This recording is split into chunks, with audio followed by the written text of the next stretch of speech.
ਅਸੀਂ ਹੁਣ ਥੋੜ੍ਹਾ ਜਿਹਾ ਥਿਊਰੀ ਵਾਲਾ ਪੋਰਸ਼ਨ ਕਰ ਰਹੇ ਹਾਂ ਮੀਨ ਵਾਲੇ ਚੈਪਟਰ ਦਾ ਹੀ। Measures of central tendency.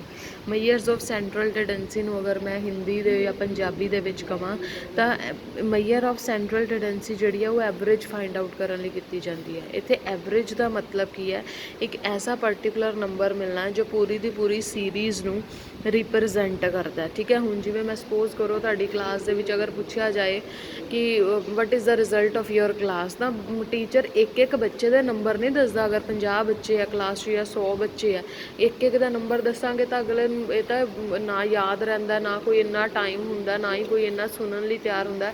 Just you will say that average result of the class is 70%। ਮਤਲਬ ਜਿੰਨੇ ਵੀ ਬੱਚੇ ਆ ਕਲਾਸ ਦੇ ਉਹਨਾਂ ਦਾ ਰਿਜ਼ਲਟ ਜੋ ਹੈ 70 ਦੇ ਨੀਅਰ ਅਬਾਊਟ ਹੈ। ਕੁਛ ਦਾ 70 ਤੋਂ ਘੱਟ ਹੋਊਗਾ, ਕੁਛ ਦਾ 70 ਤੋਂ ਜ਼ਿਆਦਾ ਹੋਊਗਾ, ਬਟ 70 ਇੱਕ ਨੰਬਰ ਹੈ ਜਿਹੜਾ ਪੂਰੀ ਦੇ ਪੂਰੀ ਕਲਾਸ ਦਾ ਰਿਜ਼ਲਟ ਜੋ ਹੈ ਰਿਪਰਜੈਂਟ ਕਰਦਾ। ਠੀਕ ਹੈ, ਸੋ average are those numerical constants or values which provide us summary and gives a bird eye view of the huge mass of numerical data।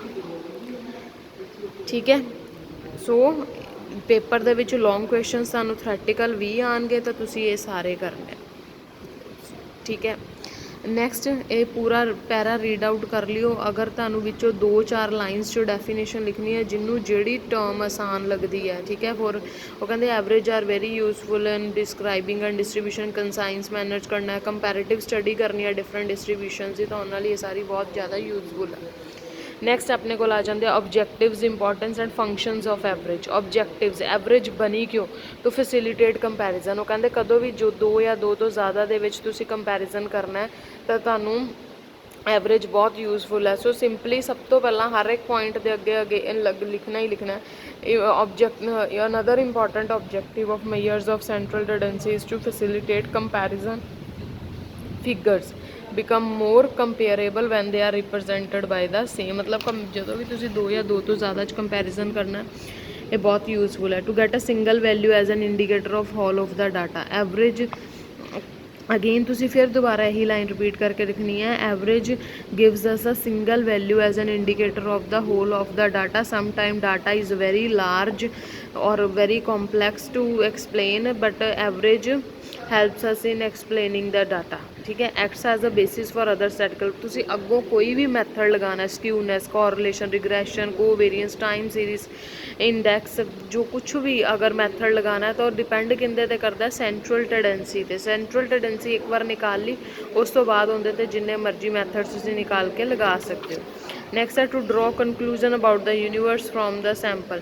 ਇੱਕ ਸੈਂਪਲ ਦੇ ਵਿੱਚੋਂ ਇਹ ਇੱਕ ਕਨਕਲੂਜਨ ਦਾ ਰਿਜ਼ਲਟ ਦੇ ਦਿੰਦਾ। ਜਿਵੇਂ ਅਗਰ ਕਿਚਨ ਦੇ ਵਿੱਚ ਤੁਹਾਡੇ ਮਦਰ ਚਾਵਲ ਵਗੈਰਾ ਬਣਾਉਂਦੇ ਆ ਤਾਂ ਇੱਕ ਦਾਣੇ ਤੋਂ ਪਤਾ ਲੱਗ ਜਾਂਦਾ ਕਿ ਸਾਰੇ ਚਾਵਲ ਪੱਕ ਗਏ ਆ ਜਾਂ ਨਹੀਂ। ਸੋ ਇਸ ਤਰ੍ਹਾਂ ਇੱਕ ਸੈਂਟਰਲ ਟੈਂਡੈਂਸੀ ਦੀ ਇੱਕ ਸਿੰਗਲ ਵੈਲਿਊ ਪੂਰੇ ਦੇ ਪੂਰੇ ਯੂਨੀਵਰਸ ਦੀ ਇੱਕ ਪਿਕਚਰ ਕਲੀਅਰ ਕਰ ਦਿੰਦੀ ਹੈ।